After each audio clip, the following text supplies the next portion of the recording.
I'm glad to have you. And the purpose of this presser is for me to take this opportunity to thank the people who have supported us. I want to thank our supporters and people of goodwill in general for the support they have given us for the last 2 months.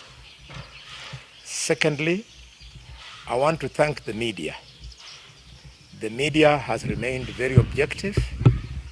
I have not come across any fake news from the mainstream media. I therefore want to celebrate you. Thirdly, I want to thank the local security apparatus, right from the commissioner, county commissioner, up to the police commander in the county, down to the police stations. They have not interfered with our campaigns at all.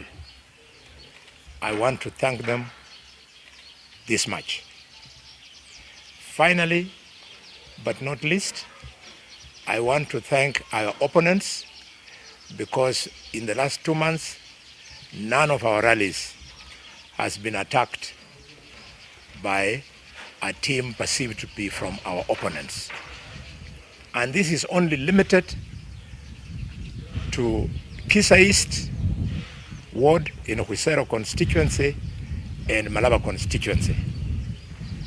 The only ugly incidents, which was one that we witnessed, was when we went to Chwele, Kapijai ward in Kapijai constituency in Bungoma County, where goons sent by the Speaker of the National Assembly and led by his brother Fred Wetangula and his hatchet man Mutahi attacked us and actually opened gunfire on us.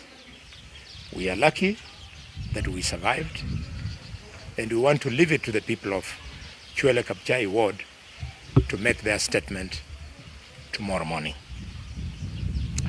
Having thanked everybody, I want to use this opportunity again to inform the people of Malaba constituency that all through we have been running opinion polls. We have got our own impeccable opinion poll led by a desk that is very competent. The final result has come in at 10 a.m. this morning. In fact, it's the reason why I couldn't do the presser earlier, because I wanted that opinion poll to make a conclusion. And the good news is that the latest opinion poll, David Ndakwa has polled 23%, and Seth Panyako has polled 70.9%. I want to thank the people of Mandashbanga ward, Chemche ward, people of East Kabras, people of South Kabras, and the people of Mutali Jekulo, because you are polling in excess of 70.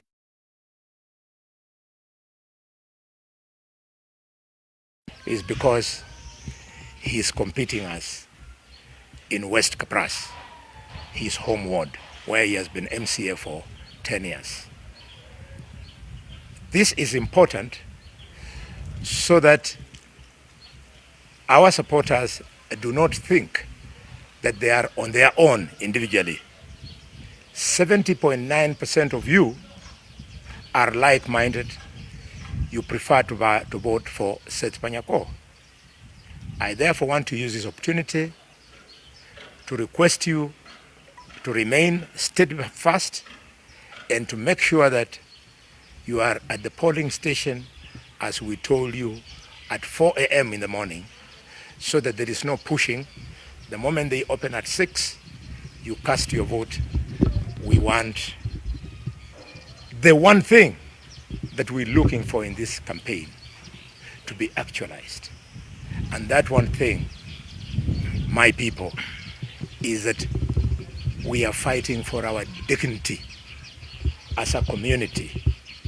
We are so underrated, good people, that in a region where from independence up to date, we have never asked for relief food because God has been kind to Luhya land. We always have 9 out of 12 months, we have rain. We can be poor in many things, yes we are. Even when we don't have money in our pockets, our women have food for their children.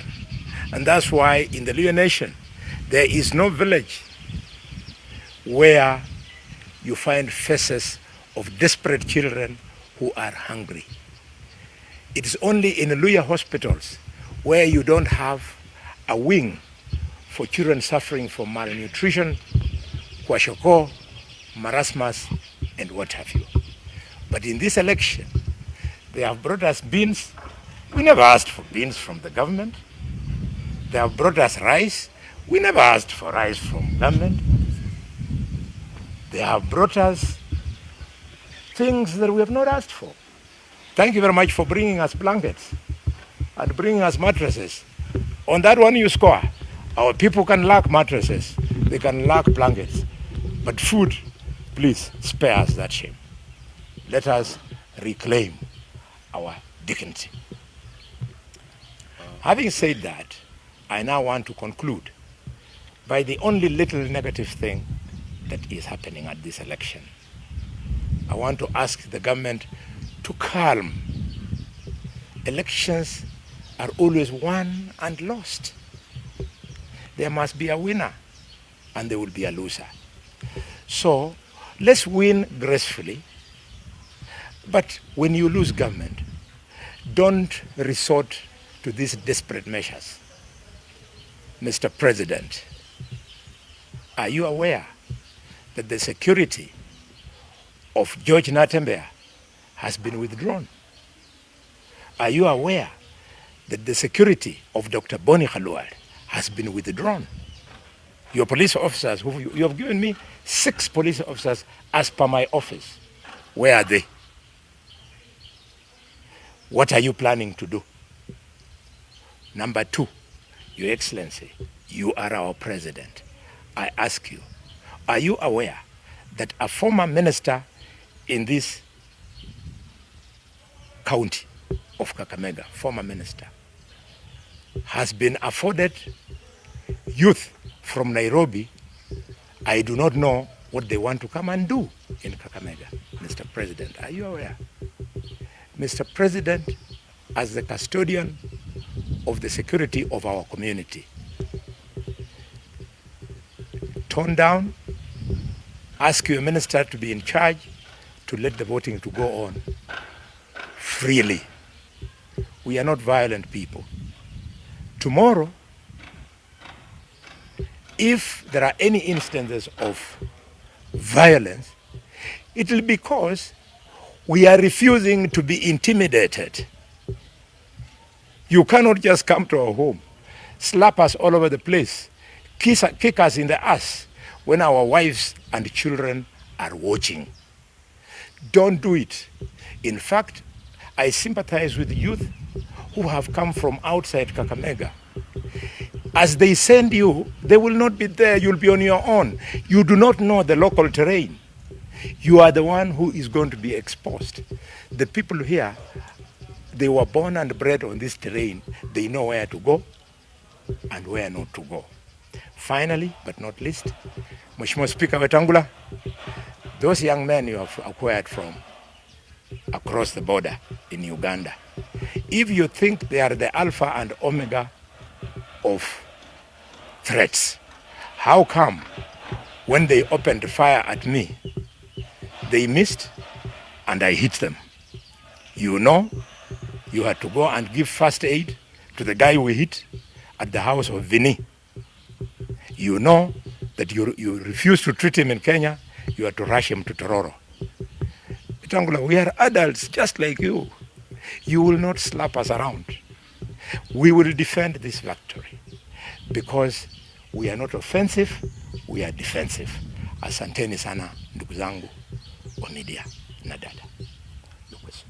Mheshimiwa, given the acts of intimidation you have cited, yes, what's your message to IEBC ahead of tomorrow's by-election?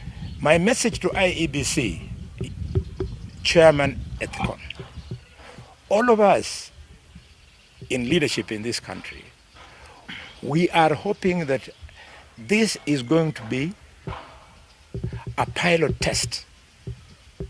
This mini election will be a pilot test for you to prepare better for 2027. Don't get it wrong.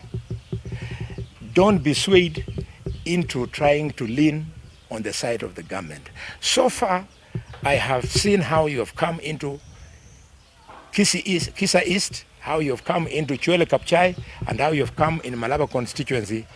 I don't see any telltale signs of you leaning on either side. Remain a neutral arbiter. You come from one of the marginalized communities in this country. It is in your interest that you earn marginalized communities respect, and also in your interest as a professional that you earn your colleagues in the profession respect, that you are up to the task, you are able to do free and fair elections. That's all that we are asking for. Tomorrow, because I'm a chief agent, tomorrow, because George Natembeya is a chief agent, we shall be visiting all areas of our election in accordance with the provisions of the Elections Act. So I don't expect you to either throw me out or make it difficult for me to visit polling stations and polling centers. That's my message to IEBC. Thanks, Senator. Yes. Yeah. Yes. Yes. Are you worried of the increasing threat of use of firearms in these campaigns? And tomorrow you don't have the security. Maybe are you worried about the increasing threat, and maybe about what is the message to the security team in Kakamega ahead of tomorrow's election? I stated very clearly that up to now, the police commissioner, or rather the county commissioner and the county commander, have conducted themselves very well up to now. So I'm hoping that that professionalism will continue up to the end of the election and after announcement of the victor. However, I want to tell them that nobody is immortal. If the intention of withdrawing security for Natembeya and the security for Dr. Boni Khalwale is something beyond intimidation, that you want to actually go ahead and cause us actual physical harm, it will have consequences, naturally.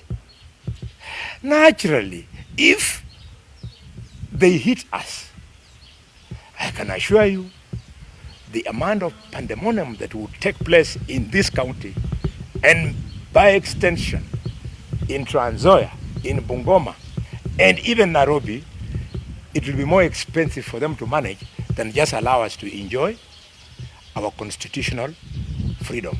And by the way, Commissioner, for information, you are new here. I was arrested during polling in Ekolomani, and I was kept at the police station here in Kakamega for 2 hours, and it could not be sustained until they pleaded that I be taken back to the constituency for peace to be restored. I hear they want to, from the grapevine, that they want to arrest me. Please don't waste your fuel. I'll either sleep in my home, which is very well known, or in memory of Peter Soita Shtanda, I'll sleep at his hotel in Malaba. So don't waste fuel, just come there and I'll accompany you in the usual way. I have been arrested, tear-gassed, shot at for so many years.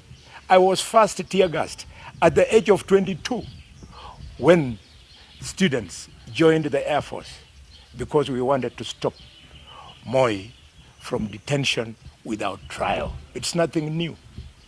And if I go, I have able sons. And if they are not able, my brothers and sisters have able children. Life will go on and Kenya must be free. Luya land must be respected. Please. We are not measured in the eyes of people like Libondo, who I see the driving around, and Rashid driving around the high-end vehicles, trying to think they can. Nobody knows them in Malaba.